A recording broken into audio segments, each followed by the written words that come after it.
Hi and welcome back. Today I want to talk about why the Labour Party absolutely despise working people. And the reason is, in a nutshell, it's because their core constituency are people who do not work. So if you're a frontline worker, maybe at an automotive plant, maybe you work in construction, maybe you work in energy, exploration, you are no longer the core constituency of the Labour Party, and in fact they really don't want anything to do with you because you're undermining the core group of Labour supporters, which is those that don't work. If you're pandering to people that don't work, someone comes along and does work, then it's kind of making the rest of the crowd look bad. So I think that's sort of the primary key reason why the Labour Party no longer will really want to have anything to do with working people. And you saw that at the last election. A lot of core Labour supporters voted for the Brexit Party, specifically in the constituencies where they were running. They voted for Conservative, or they just didn't vote. But the Labour Party had a huge loss in its sort of core Labour, or what you would think is its core Labour constituency. But as I'm telling you in this video, it's no longer the group. And Tony Blair came to power in 1997, rebranding Labour as New Labour, and as I'm making clear now, the real name for them should be No Labour, because Labour's not what they have anything to do with.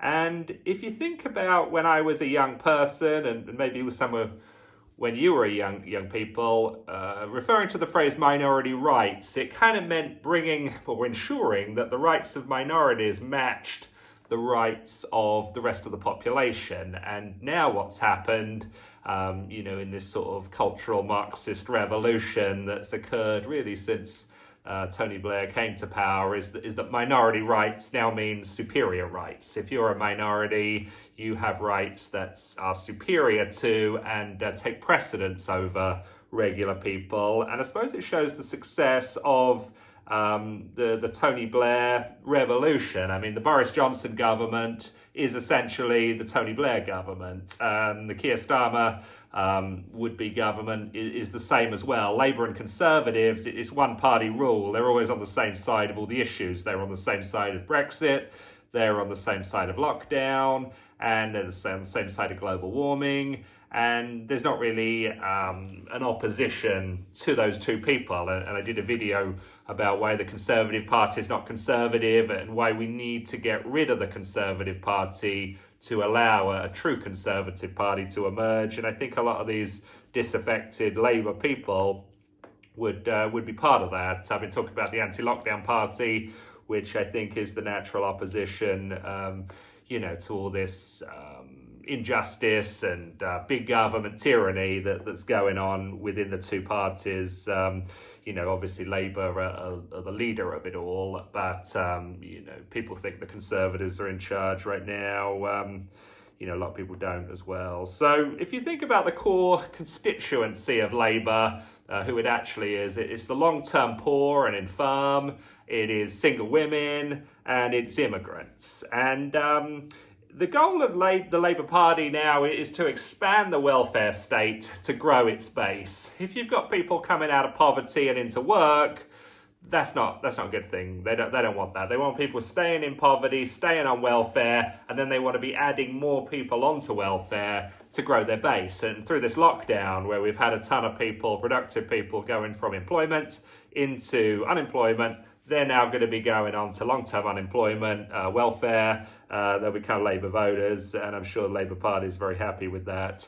Now, people will ask, well, David, how do we fund all this stuff? If the government's focused on getting people out of work and into non-work, how do we pay for all this? And that used to be the big burning question. And of course, now the governments have found you can just expand government debt, you can just print money to inflate the currency, and what you're doing is you're putting the living standards of today's non-working people, you're putting that responsibility onto future generations, people that are young, who are not old enough to vote, and people that are unborn. So people in the future will have to do the work for people that are getting that productive benefit today, and I'm totally against this. I'm sure a lot of core Labour people are as well, and is totally morally wrong. That's why the big government support it. That's why the Labour Party support it. And, I think we all need to stand up against this as a country. I think it's totally outrageous.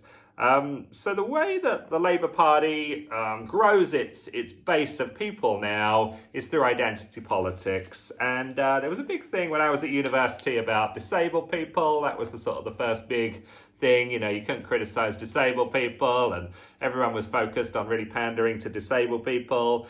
Then it became ethnic minorities were an aggrieved group, and there was a big mass of immigration under Tony Blair, people from all over the world, and that's kind of become government policy for all parties now. Feminism has obviously been allowed to grow and prosper, and women, the more women get in terms of education, in terms of money, in terms of rights, in terms of law, their grievance just increases. They don't get less aggrieved, they get more aggrieved. There's more feminist protests, there's more aggravation about how they're mistreated by men, and there's just no making them happy. Obviously, the gay movement and gay marriage became a big thing. And of course, once Britain legalised gay marriage, there was nowhere for that group to go apart from to the transgender movement. So transgender rights, mispronouncing everyone's gender became a big thing and still is. And, this grievance movement driven by Labour has nothing to do with working people. And, that's why the Labour Party don't have any time for working people. Obviously, the Labour Party has a couple of other key constituencies. They have government employees, people that get a paycheck from the government. I'm talking about NHS, I'm talking about civil service, I'm talking about government contractors. And so if Labour can expand government, these people do work, but they work for government. And so you're controlling the public sector unions rather than promoting the rights of the private sector unions. When it's government employees, Labour can at least control the money and, decide who should be rewarded financially and who should be punished financially.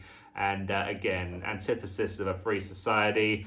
I'm not sure any of the true, working people, would really be in favour of big government. And it's created this sort of culture of academia, liberal elites, and also you've got to add on to that the sort of super rich from the entertainment industry, the Mick Jagger types, Chris Evans types, the Gary Lineker types, who have a sort of a unique political strategy, which is, I've got my mansion, I've got my offshore account, and now I want people less well off than me to give away their money. What they're also doing through, a lot of this sort of virtue signalling culture where they're sort of humanitarians and big charity people, is they don't want to give away all their money to the poor. They want to sort of keep most of their money, but they're happy to sort of make it seem like they care about the poor and the needy to protect their wealth, to protect their status in society. If they're lording their wealth over everyone, saying, I'm the richest person in town, I don't care about you, it foments envy. And so what they do is it's a political sleight of hand. They say, we care so much about the poor, we want to pay more taxes, we want to give more of our money away, without actually wanting to relinquish their high status and their high wealth. So a couple of other points I wanted to make, specifically going back to working people, and that is that the Labour Party, to show that they despise working people, is they specifically seek to eliminate the minority rights within minority groups. They're all about minority rights unless the minority rights are in contravention to the rights of the larger minority. So if you're a gay person that doesn't believe in gay marriage, they don't want that. If you are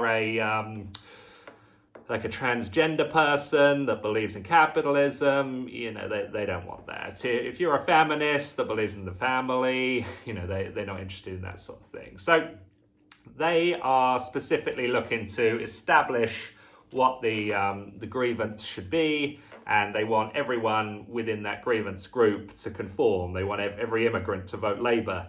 They want every gay person to vote Labour. They want every feminist to vote Labour.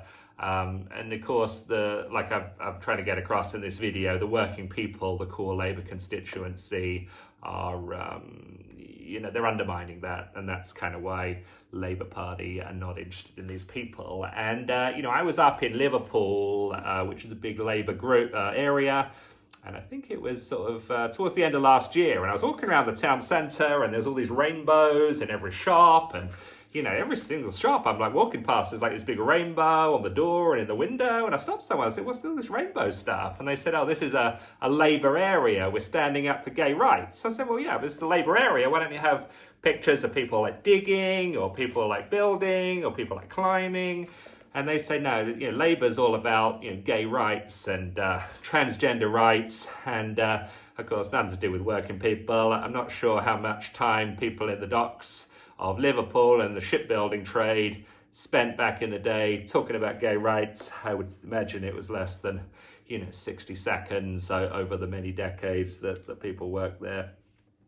The final way, I think, which I could probably do a bigger video on, and the reason why Labour absolutely despise working people, is that they totally undermine workers' rights within the family. They want women to become married to the government, not to their husband, and they want women to, get their benefits of marriage without the costs of marriage, but they want men to pay the costs of marriage without getting the benefits of marriage. So women can have the child, they can have the council house, they can have the welfare, they can have the child support, but they do not have to be obligated to perform any benefits for the men.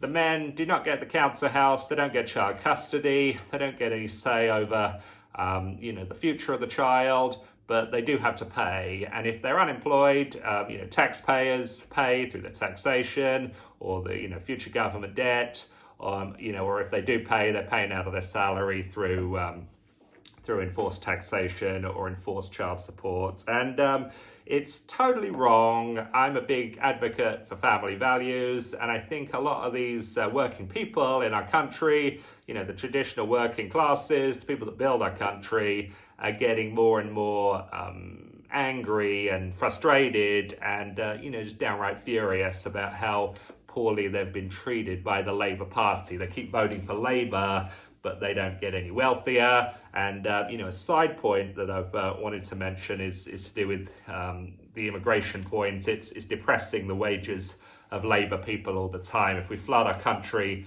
with cheap labour, that benefits big business that get lower labour costs, but it does not allow the working people to increase their income as their labour becomes more valuable. It keeps it low. So Labour, traditional Labour people, working people, are losing out on income, and they're losing out on family, and this makes them less able to support a family financially, and it makes them less able to hold on to a stable marriage and a stable family. And I think it's totally wrong. I interestingly met a girl, I think it was last year, and I kind of met her by accident. She'd literally just turned 18 years old, and she'd just moved into this house of hers. And I was talking to her out on the, kind of the front pathway there, and she had this tiny little baby.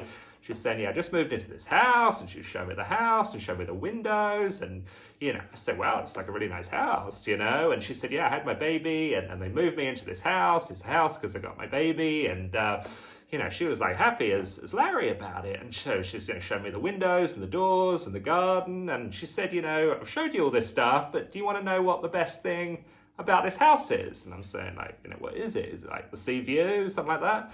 And she said, no, it's the fact that when I moved into the house, the council bought me a welcome basket. And this welcome basket had, food and wine and like a big bow and like, toys for the child and big sign on the top saying, welcome to your new home. She said, isn't that so nice? I said, yeah, that is so nice.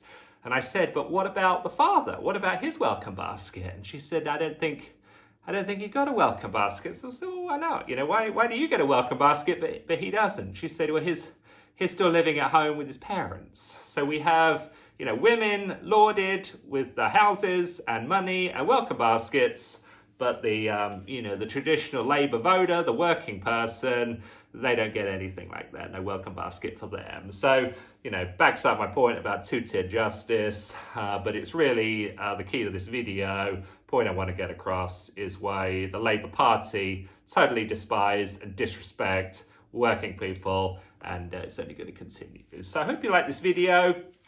Please subscribe to the channel to see more of these, and I really appreciate all the subscriptions very much. Look forward to catching up with you soon with more videos on politics and on the lockdown. So thanks very much.